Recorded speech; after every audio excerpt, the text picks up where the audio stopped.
On his first trip abroad since taking office, U.S. President Joe Biden announcing his plan to help get coronavirus vaccines to the world's poorest countries. The United States will purchase 500 million doses of Pfizer's COVID-19 vaccine to donate to nearly 100 nations that are in dire need in the fight against this pandemic. 200 million doses to go out this year, the rest in the first half of next year. It's the largest donation by a single nation that will cost the U.S. $3.5 billion.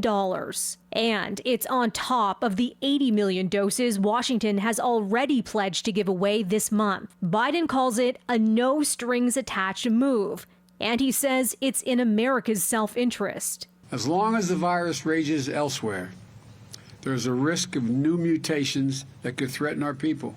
Biden pointing to the success the U.S. is now seeing in driving down infections and fatalities through vaccinations. A light at the end of the tunnel for the country that has the world's highest known COVID death toll of nearly 600,000. More deaths from COVID-19 in the United States than from World War I, World War II, the Vietnam War, and 9/11 combined.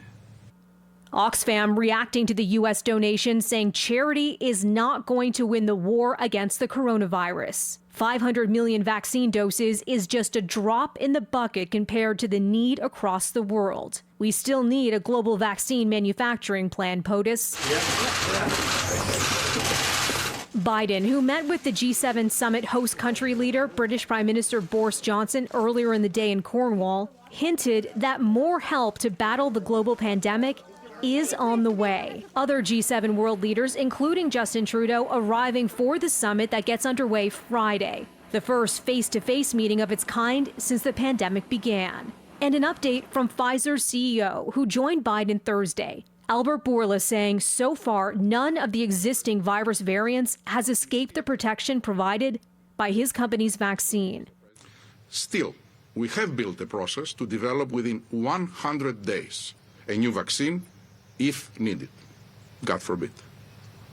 Our scientists are also pursuing an oral treatment against COVID-19. Pfizer, he says, could apply for approval of that if all goes well before the end of the year. Now, the pandemic and the global vaccination campaign are high on the agenda at the G7 summit. Climate change, a critical topic as well. Here's how a couple of artists are trying to get the leaders' attention in the UK. It's called Mount Recycle More, created out of electronic waste to highlight the huge amount of gadgets that go unrecycled. The G7 leaders' likenesses, including Justin Trudeau, you can see him there, all made out of tossed electronics. Melissa Duggan, City News.